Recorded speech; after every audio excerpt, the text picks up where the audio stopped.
Liv had seen a lot of strange things in her 3 months at the Obsidian Ridge Conservation Station. She'd seen a cub try to eat its own tail because it thought the fluffy appendage was a separate delicious creature. She'd watched 2 juveniles attempt to climb the same tree from opposite directions, meet in the middle, and spend 20 minutes trying to figure out how to pass each other without falling. She'd even witnessed what could only be described as a sneeze chain reaction that went through all 8 cubs like dominoes, made of fur, claws, and poor timing. But this was new. The cubs were arranged in a perfect circle, not approximately circular, mind you, not close enough for government work.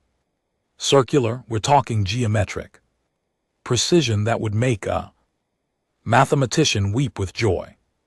8 oxmall cubs, each weighing somewhere between 80 and 100 pounds of muscle, crystalline-tipped claws, and enough bite force to crush titanium, sitting in a formation so exact you could have used them as a compass rose. Liv stood in the doorway of the habitat dome, her morning coffee halfway to her lips, frozen in a moment of pure what? The actual hell confusion. Okay, she said to nobody in particular, because talking to yourself is perfectly acceptable when confronted with the impossible. Okay, so either I'm still asleep or someone switched my regular coffee with the hallucinogenic kind, or Kit, the smallest of the bunch, with his distinctive copper-colored spots raised one massive paw. He raised his paw like a student in a classroom. Liv's brain made a sound not unlike a computer trying to process a command written in a language that hadn't been invented yet. She blinked. Kit's paw remained raised. The other cubs sat perfectly still, their ear tufts at attention, their tails curved in identical positions. Did you just Liv started, then stopped, then started again? Are you waiting to be called on? Kit's ear tufts perked up, and he made a chirping sound that her translator device picked up as affirmative acknowledgement. Polite waiting mode. Polite waiting mode. These were apex predators. These were creatures whose adult counterparts could take down prey twice their size, whose hunting strategies had been studied by military tacticians across 3-star systems, whose very name Oxmall translated roughly to the ones who hunt in moonlight and leave only silence behind. And one of them had just raised his paw to be called on like he was in second period math class. Liv said, because eloquence abandons even the best of us during moments of cosmic absurdity. Yes, Kit, you have something to say. The cub lowered his paw and made a series of chirps, clicks, and low rumbles. The translator on Liv's wrist hummed, processing, then displayed motion to revise previous sessions outcome based on new evidence regarding fairness in warmth provider access distribution. Liv read it once, twice, a third time, slower, mouthing the words like maybe they'd make more sense if she could taste them. I'm sorry, she said, setting her coffee down on the nearby equipment cart, because her hands had apparently forgotten how to hold objects. Did you just make a motion like a parliamentary motion? Plink, one of the larger females with a distinctive pink patch on her nose, hence the name, lowered her head and made a softer chirping sound. The translator read, second the motion. Oh, you've got to be kidding me. Mumble, name for his tendency to make quiet grumbling sounds even while sleeping, shifted his weight and chirped, call for discussion period. Before vote, Tumble agreed, discussion period warranted. Patch's recognition of procedural correctness. Pip, the youngest And tiniest, can someone explain the new evidence part? Still learning big words. Oxley, the largest of the cubs. I will explain after we hear Kit's presentation. Tux, the quiet one with black and white markings, maintaining neutral stance until all arguments presented. Leaves legs decided to stop supporting her weight, and she sat down hard on the floor just outside the habitat's entrance barrier. The cubs swiveled their heads in unison to look at her. Perfect synchronization, like a really weird and furry dance. Troop, I need, Liv said slowly, someone to explain to me how we got from feral orphans who bit everything, including each other, to conducting parliamentary sessions in 3 months. Kit's ear tufts drooped slightly, and he made an apologetic chirp. Too loud, disrupting warmth prover's morning routine. Can table motion until better time. No, no. You're not. Liv pressed her palms against her eyes. You're fine. You're all fine. I'm just having a small existential crisis about the nature of intelligence, socialization, and whether I've accidentally created a legislative body made of predators. Please continue. What's this about fairness in what did you call me? Warmth provider. You blink supplied helpfully. You are warmth provider, lap giver, storyteller, scratch behind ears person, also teacher, mumble added, and friend. Something warm and possibly emotion related happened in Liv's chest, but she pushed it aside because she was still trying to process the fact that these cubs were having a meeting.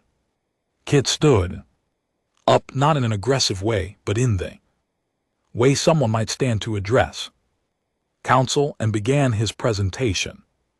And it was a presentation complete with what Liv could only describe as visual aids. He walked to the center of the circle, used one claw to draw in the soft habitat floor, and created a chart.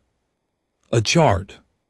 Previous rotation system, Hit chirped, gesturing to his dirt drawing. Allocated lap time based on arrival order to morning session. However, this system advantages fast risers and disadvantages those with different sleep patterns.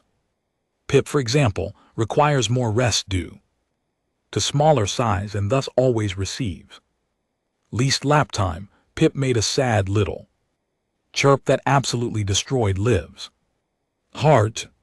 Proposal, Kit continued, is implementation of scheduled rotation system where each member receives equal time regardless of arrival order. This ensures fairness and prevents resentment that could damage pack cohesion. Tumble raised his paw. Kit nodded. Questions? Does proposed system account for sick days? Tumble asked. If Patches has tummy hurt and misses her slot, does time roll over or redistribute? Kit considered this. Excellent point. Propose amendment. Miss time due to illness rolls over to next available session. Miss time due to choice redistributes equally among present members. Second the amendment. Blink chirped. All in favor. Kit looked around the circle. 8 paws went up. Well, 6 paws and 2 tails, because Pip and Tux apparently had their paws occupied with balancing motion passes. Kit announced, then looked at Liv with what could only be described as hopeful expectation.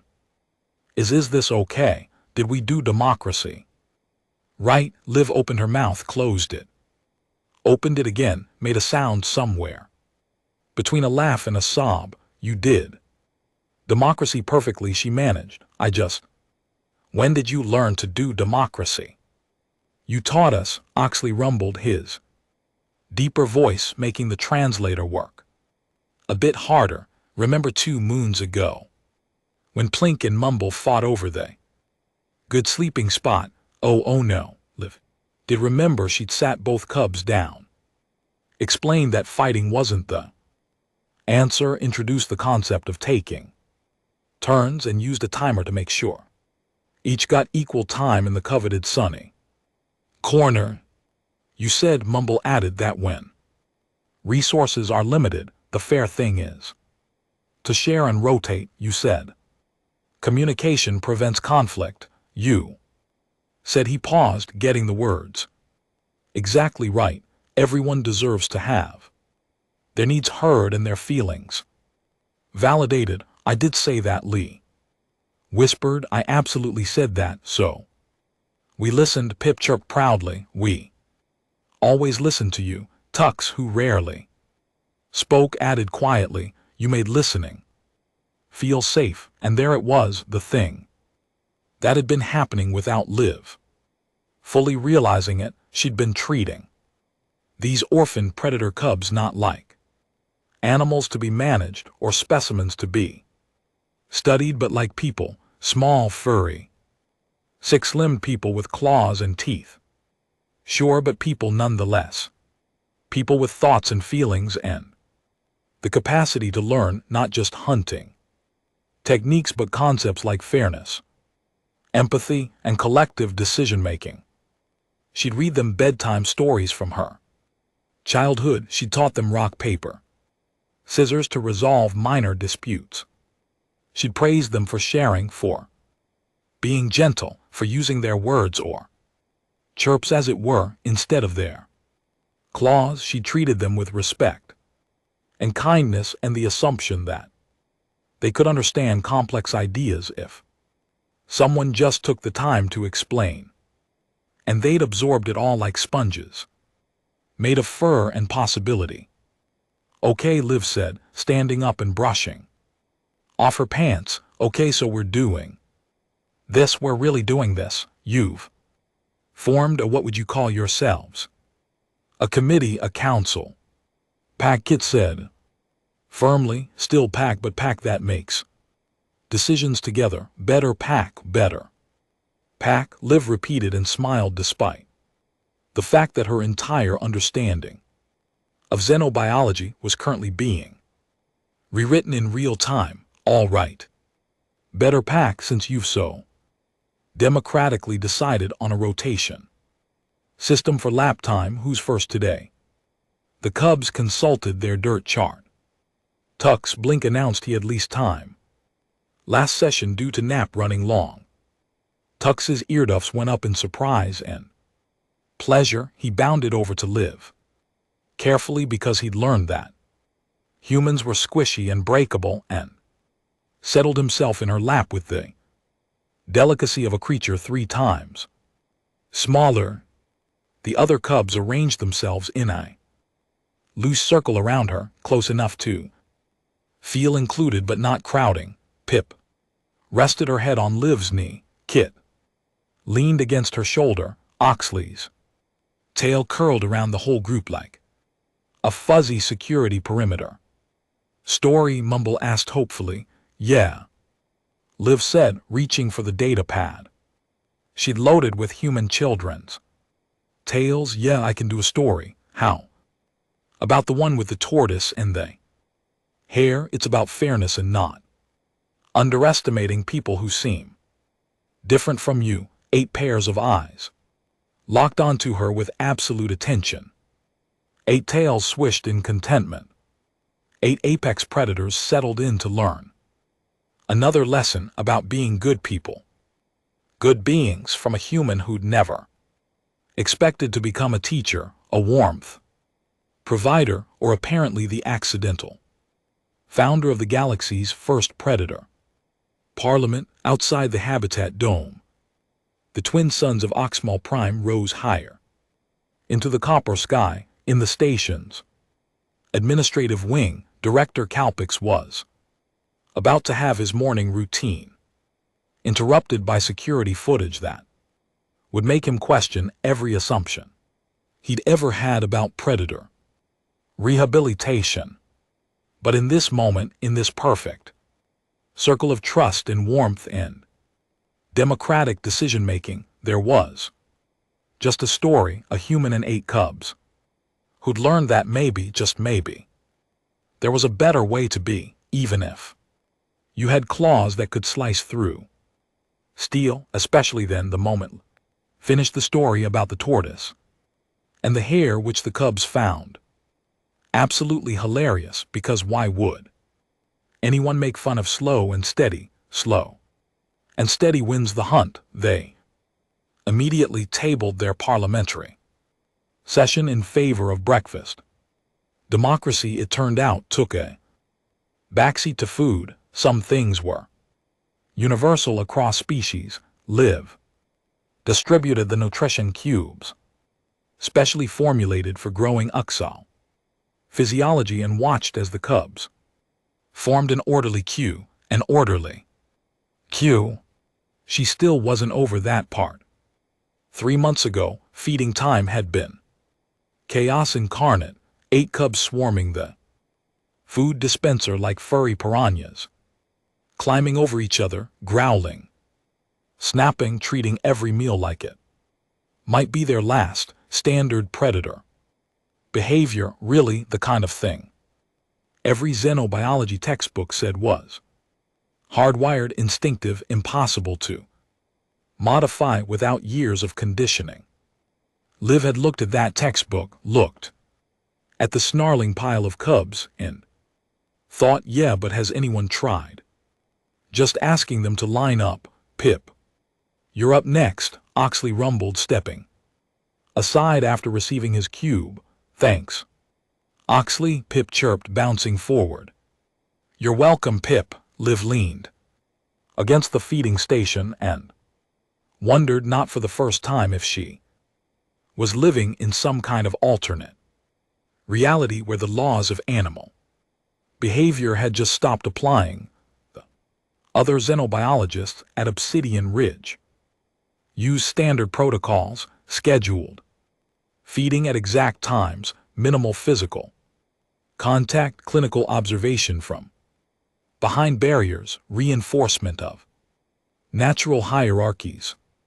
They treated the orphan predators like what they were, dangerous wild animals that needed to be prepared for eventual release back into their native ecosystems.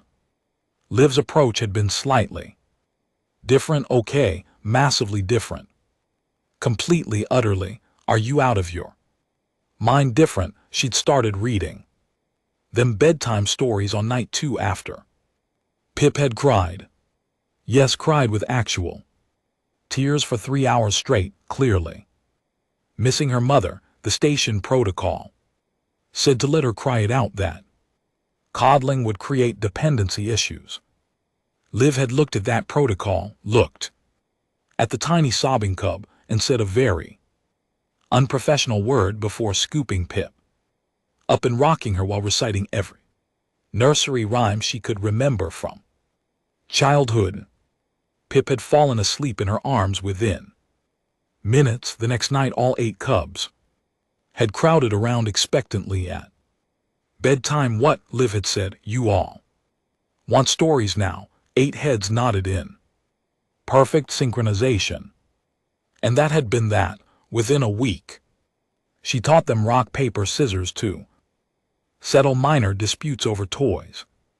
Within 2 weeks, they understood the concept of indoor voices versus outdoor voices, or rather inside habitat chirps versus outside habitat chirps. By week 3, Kit had accidentally used the word please when asking for a second helping of food, and Liv had nearly short-circuited from joy. The other staff members thought she was losing it. Their predators. Liv, her colleague Tom, had said, watching through the observation window as she demonstrated how to properly apologize after accidentally stepping on someone's tail. Not puppies, you can't socialize them like they're domestic animals. Watch me, Liv had replied. Then came the incident 2 months ago, on what Liv would forever think of as the day everything changed. Plink and Mumble had gotten into a vicious fight over the sunny, sleeping spot in the eastern corner of the habitat, and when Liv said vicious, she meant claws out, teeth bared, the kind of fight that would have resulted in serious injuries if she hadn't intervened. Station protocol was clear.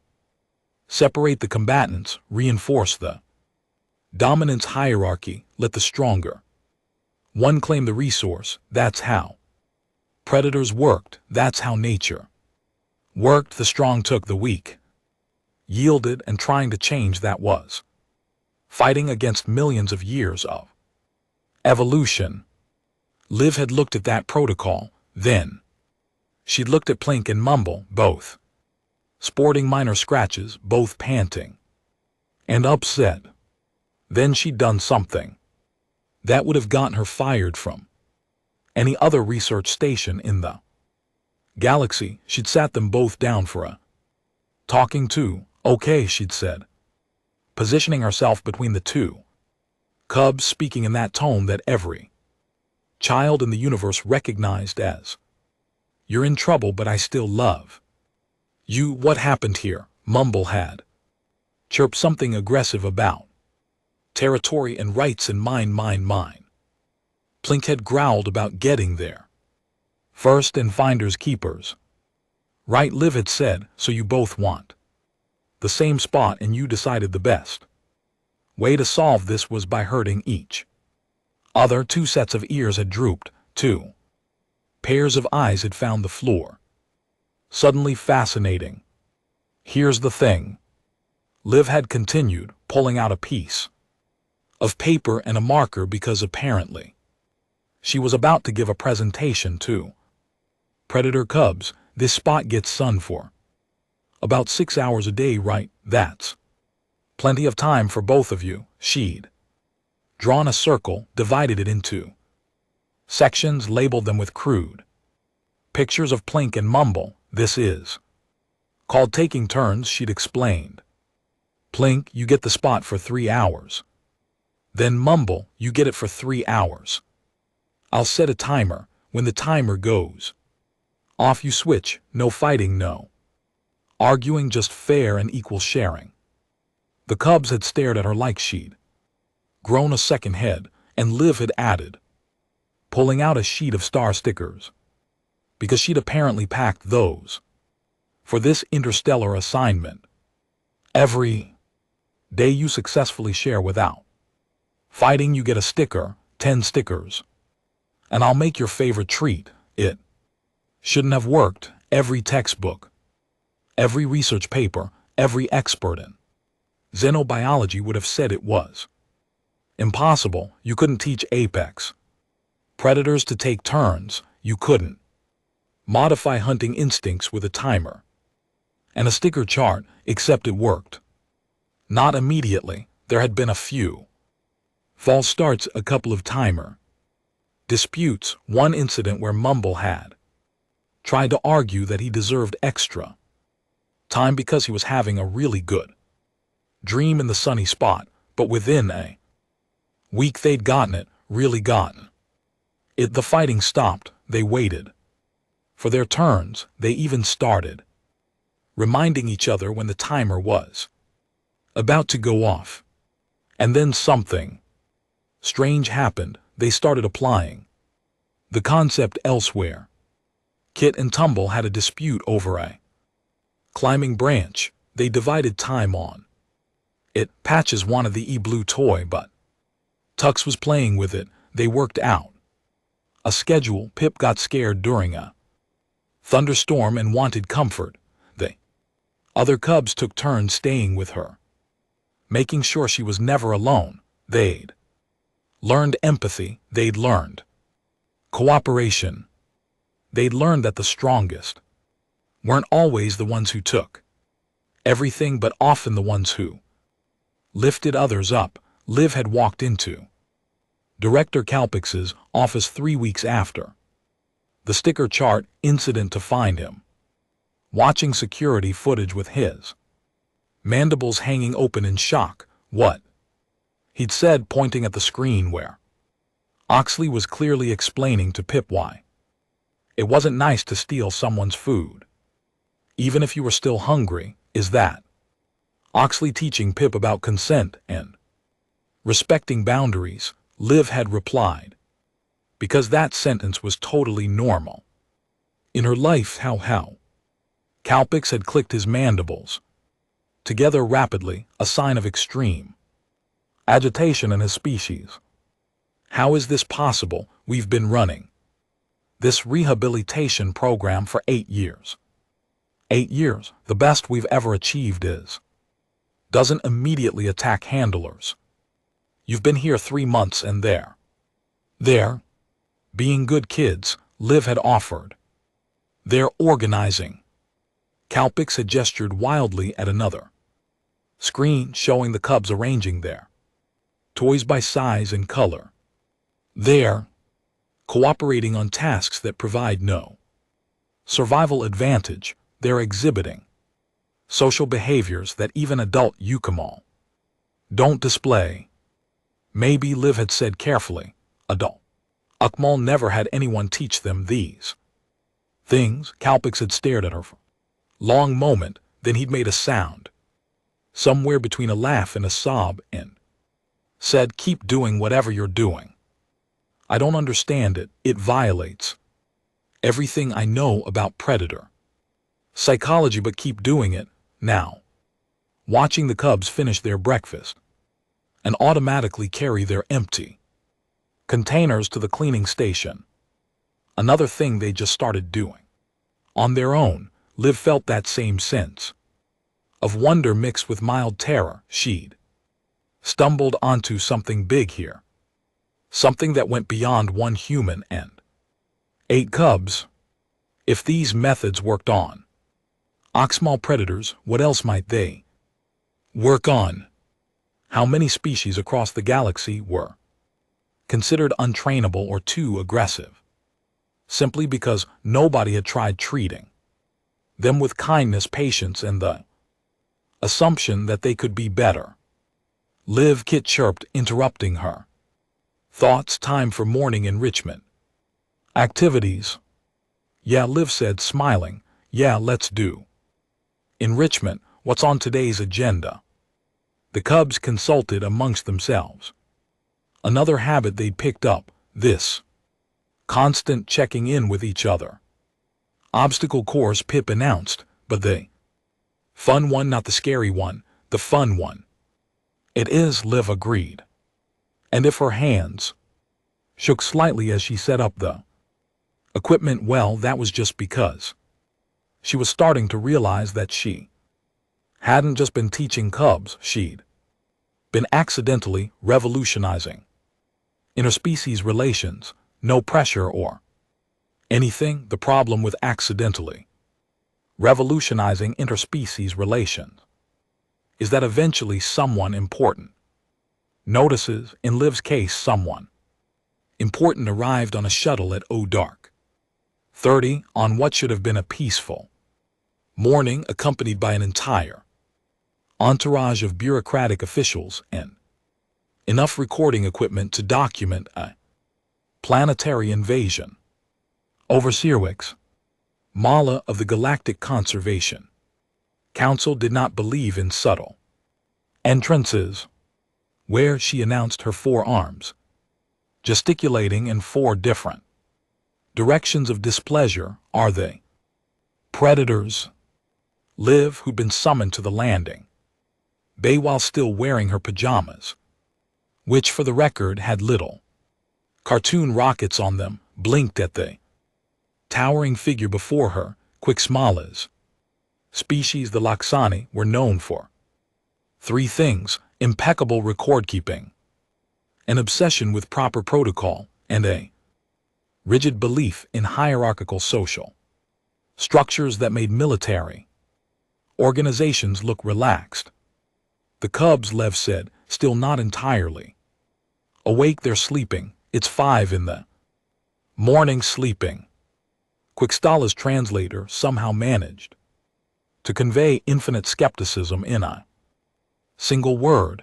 Apex predators sleeping at 5 in the morning, the optimal hunting hour for their species.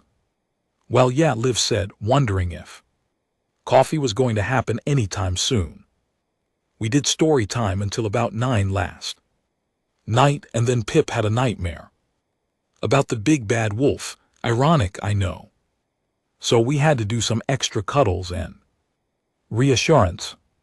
They need their rest.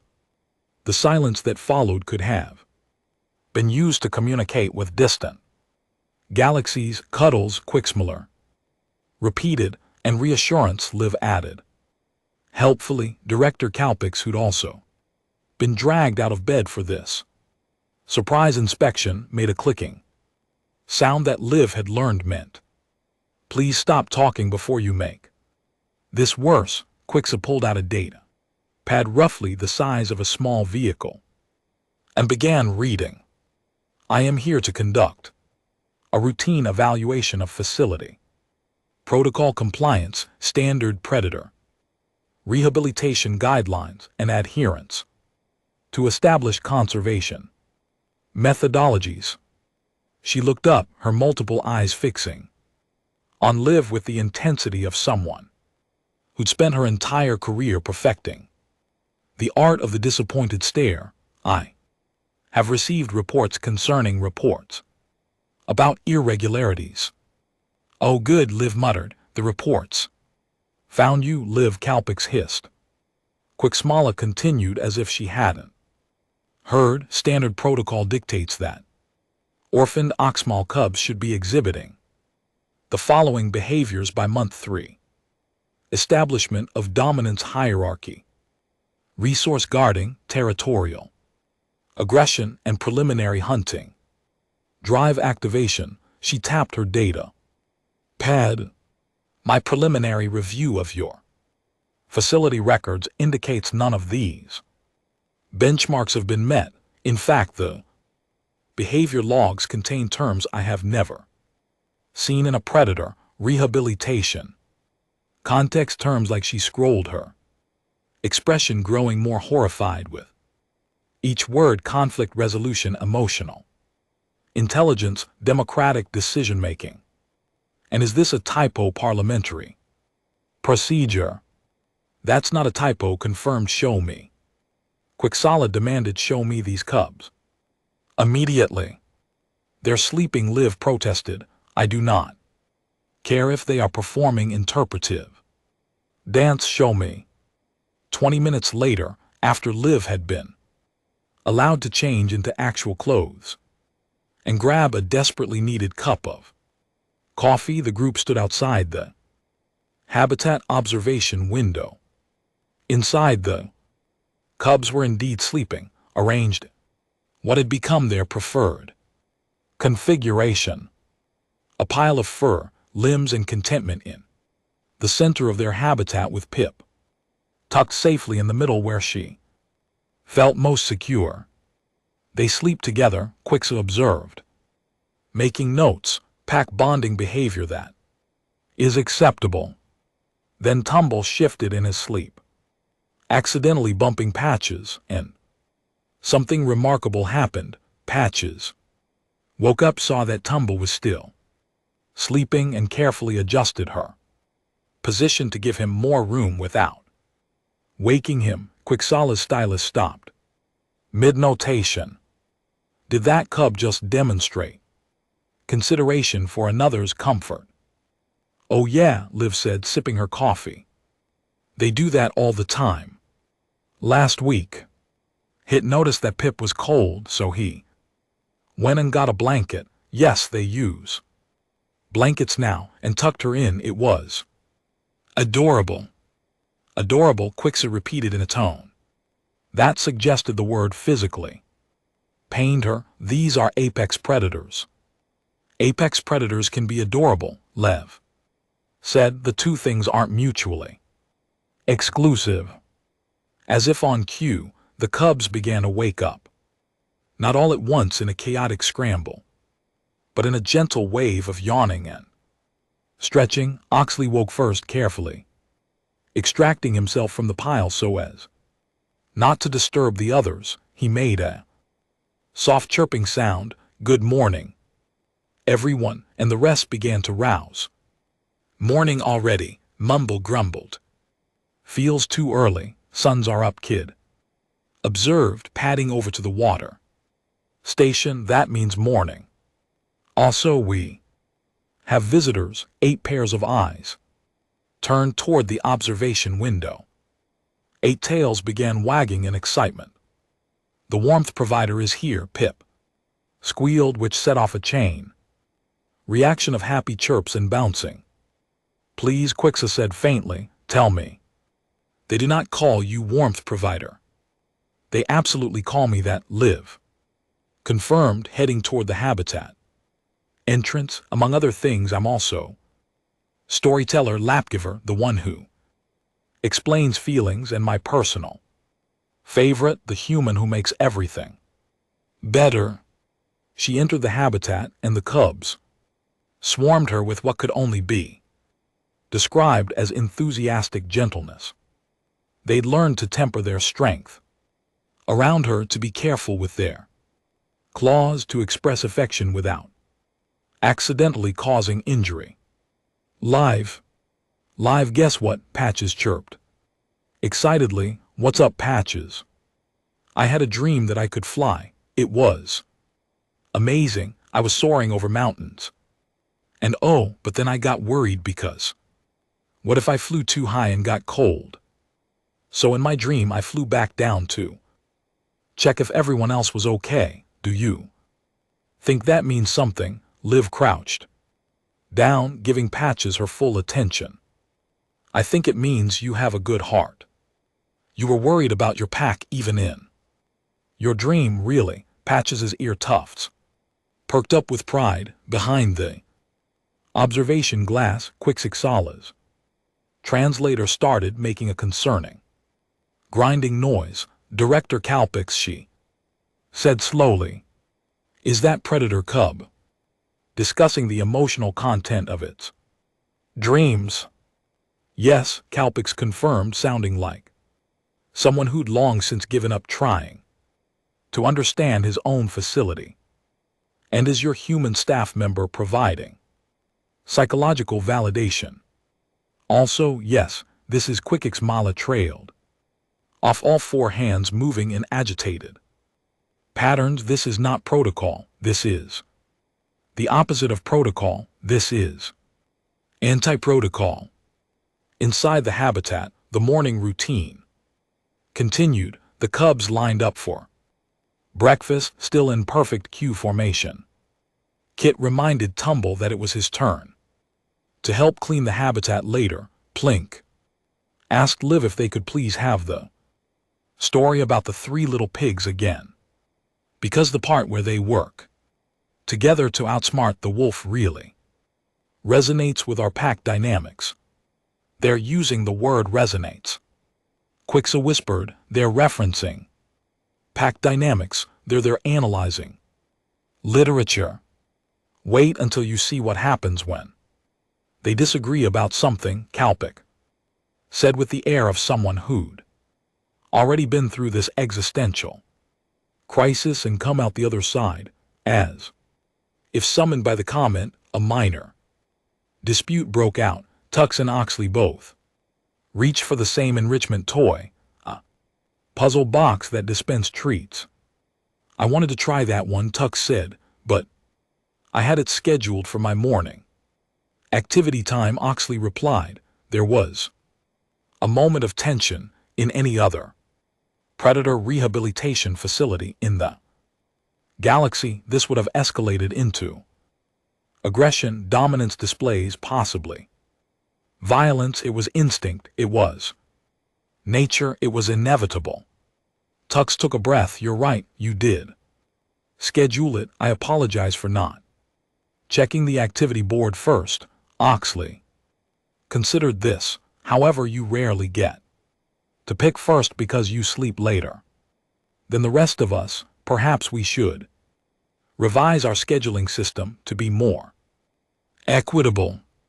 That's very thoughtful, Tux replied. Could we bring it up at our next group meeting? Agreed. Meeting this afternoon. Perfect. Both cubs touched noses. The UK mole equivalent of a handshake, and Oxley passed the toy to Tux. Take it for. Now I can wait, thank you Oxley. You're welcome Tux. Quix's data pad slipped from her hands and clattered to the floor. She started. Stopped, started again. They acknowledged each other's perspectives. They proposed a systemic solution to prevent future conflicts. They demonstrated gratitude and respect. Her voice rose to a pitch that made several nearby equipment panels vibrate. Hell, Liv, who'd been watching through the observation window, smiled. I treated them like people who could learn to be better. Turns out I was right. This is impossible, Quixala insisted. My species has spent thousands of years, thousands, attempting to civilize our own predator populations. We have entire universities dedicated to the study of aggression management. We have pharmaceutical interventions, behavioral modification technologies, genetic counseling programs. The best we've achieved is a slight reduction in violent incidents. She gestured wildly at the habitat where Pip was now teaching a new game to the others that involved passing a ball in a circle while saying nice things about each other. You did this in 3 months.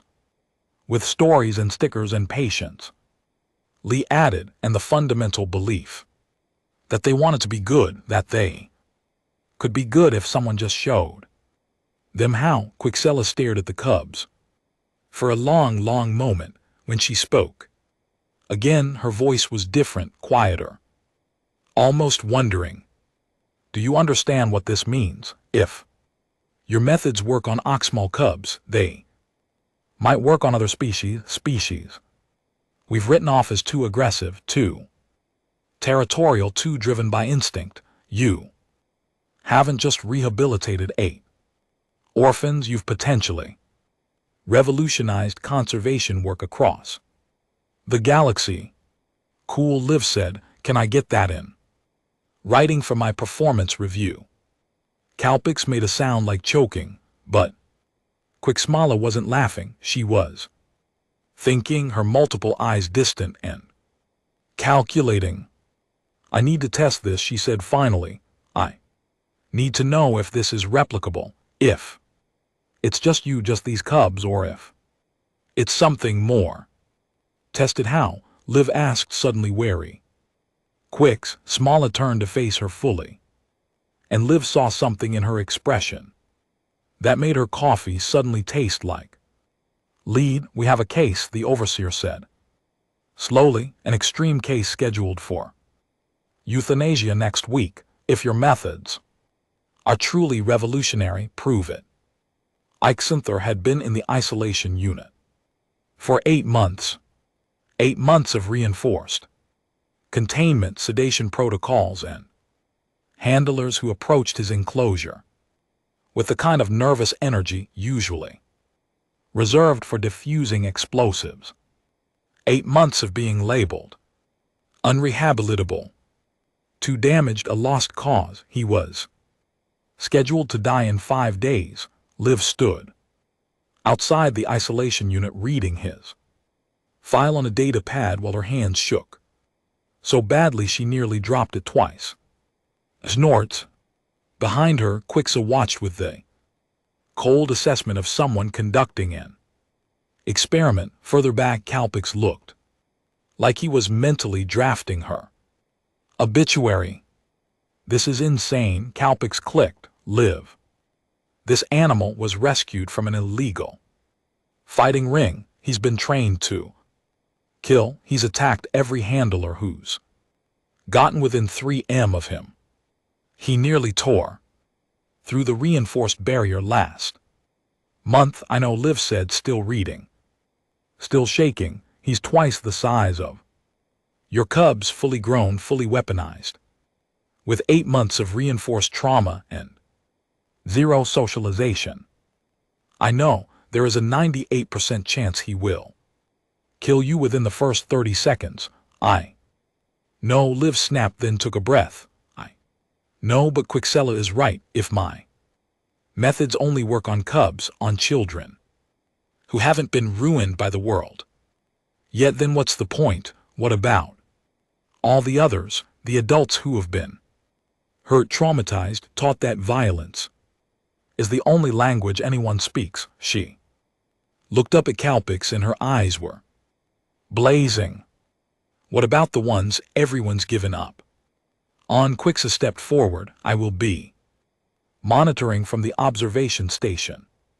At the first sign of aggression, we will activate the neural dampeners and extract you, but understand this, Liv. If you fail, it doesn't just mean your death, it means proving that your methods have limits, that some creatures are beyond saving. Nothing is beyond saving, Liv said quietly.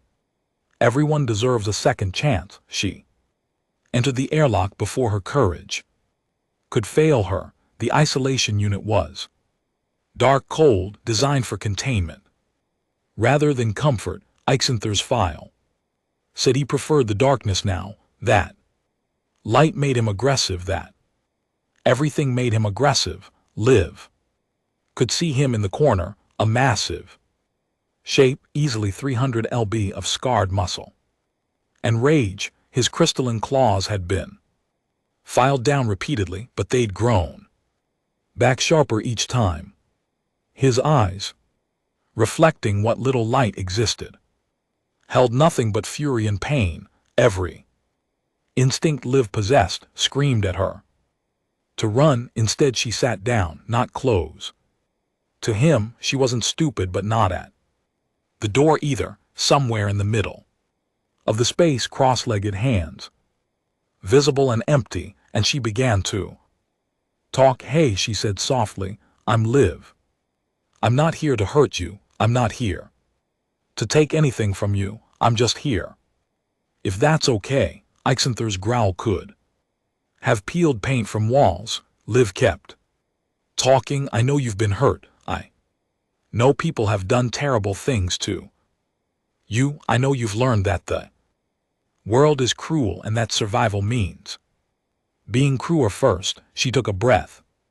But I don't believe that has to be the end of your story. The growling didn't stop, but it didn't intensify either. I want to tell you something, Liv continued. It's a story from my world about a bird called a phoenix. Want to hear its silence? No agreement, but no attack either. Liv took that as permission and began. She told him about the phoenix, the mythological bird that burned to ashes and rose again. She talked about destruction and rebirth, about how being broken doesn't mean being ended, about how sometimes the most beautiful things come from the worst pain. She talked for an hour, then two. Her legs went numb from sitting.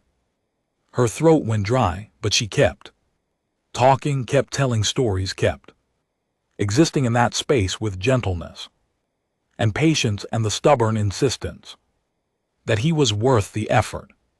In the observation room, Quixa watched the monitoring equipment. His stress levels are decreasing slowly but consistently. Impossible, Calpix whispered. 3 hours. In. Ixanther moved. Liv's heart nearly exploded, but she forced herself to remain calm, remain still. He took one step toward her, then another. His movements were cautious, confused, like he couldn't quite understand what was happening. He'd been trained to expect pain, trained to deal at first, but this small, soft creature just sat and talked and asked for nothing. It's okay, Liv said quietly. You can come closer if you want or not, whatever feels safe for you. Another step, then another. He was 3 m away now. 2, 1. In the observation room, Calpix was making continuous clicking sounds of distress. Quixa. Imala had all 4 hands pressed against the glass. Ixanther lowered his massive head and rested it on the ground. Near Liv's knee, not touching but close, so close. "Hey there, Liv," whispered, and she was crying now. "Couldn't help it. Hey there, brave one. It's okay, you're safe, you're so. Safe." A sound came from Ixanther, not a growl, not a chirp, something broken and small and heartbreaking. His massive body shuddered. "I know," Liv said slowly. So slowly, reaching out to rest her hand near his head, not touching, just close. "I know it hurts. I know you've been scared and angry for so long, but you don't have to be that anymore. You can be something else now." Another sound, and the translator on Liv's wrist flickered to life with words she'd never expected to hear. "Story has good ending." Liv's breath caught. "The best ending, and yours can too, I promise." Ixanther made a sound that might have been hope or disbelief, or something in between. Then with infinite care, he moved his head the smallest fraction forward until it just barely touched Liv's hand. The contact lasted 3 seconds before he pulled back, overwhelmed, but it was enough. In the observation room, Quixa was already on her communicator, sending urgent messages to the Galactic Conservation Council. Calpix had given up clicking entirely and was just sitting on the floor staring. Liv stayed with Ixanther for another hour, talking, existing, being proof that the world could be gentle. When she finally left, he watched her go with something other than rage in his eyes, something like trust. 6 months later, Liv stood in the main habitat, expanded now to accommodate 10 Oxmal instead of 8, and watched what could only be described as controlled chaos. The cubs were demonstrating their conflict resolution techniques to a delegation from 5 different planetary conservation programs. Pip was explaining the sticker reward system. Kit was walking visiting officials through their democratic voting process. Tumble and Patches were tag teaming a presentation on emotional intelligence in predator populations. And in the corner, the massive form of Ixanther sat surrounded by the cubs, listening to Mumble read a story. The adult predator had proven remarkably gentle with the youngsters once he learned he could be. Now he served as their mentor, their protector, and in the cub's words, the best cuddler, because he's biggest and warmest. Quixmala stood beside Liv, her forearms folded in what had become a gesture of grudging respect. Galactic Council has officially adopted the Kensington Protocol for Predator Rehabilitation, she said. Facilities across 30 systems are implementing your methods. Early results are remarkable. Cool, Liv said, watching Ixanther carefully turn a page for Mumble with one massive claw. "You changed everything," Quixa continued. "Thousands of years of accepted practice overturned by bedtime stories and sticker charts, not overturned," Liv corrected, "just improved. By remembering that being a predator doesn't mean you can't also be a person. By believing that everyone deserves kindness, patience, and the chance to be better than their worst moment." From across the habitat, Kit's voice rang out. Question from the audience. "Yes, the gentleman from the Proxima delegation. How do you handle resource disputes?" "Excellent question," Kit chirped. "We take a vote, all in favor of demonstrating." 8 paws went up, one massive paw from Ixanther followed a moment later. "Motion passes unanimously," Kit announced. "Tux, if you'll join me in the demonstration area." Liv smiled. "Looks like they're handling the delegation just fine. Without me, they learned from the best." Quixa said, and it almost sounded like a compliment. That evening, after the visitors left, and the cubs settled in for their bedtime story, Liv looked around at her impossible family, at 8 cubs who'd learned that democracy worked better than dominance, at 1 scarred adult who discovered that trust was possible, at the evidence living and breathing, and occasionally voting on important issues like snack distribution, that kindness could revolutionize the galaxy. What story tonight? She asked. 3 little pigs, came the unanimous cry. Liv laughed. You realize you're all technically the big bad wolf in this scenario, right? Ixanther made a rumbling sound that the translator rendered as, but we learned better way. We learned from you. No, Liv said softly, settling into her spot with cubs and one very large predator arranging themselves around her. We learned from each other, and she began. Once upon a time there were 3 little pigs. Outside, the twin suns said over Oxmo Prime. Inside, a human read a story to predators who'd learned that the sharpest weapon wasn't claws or teeth, but compassion. That the strongest weren't those who dominated, but those who lifted others up. That democracy, kindness, and the revolutionary act of believing someone could be better made all the difference, even if you had to take a vote on it.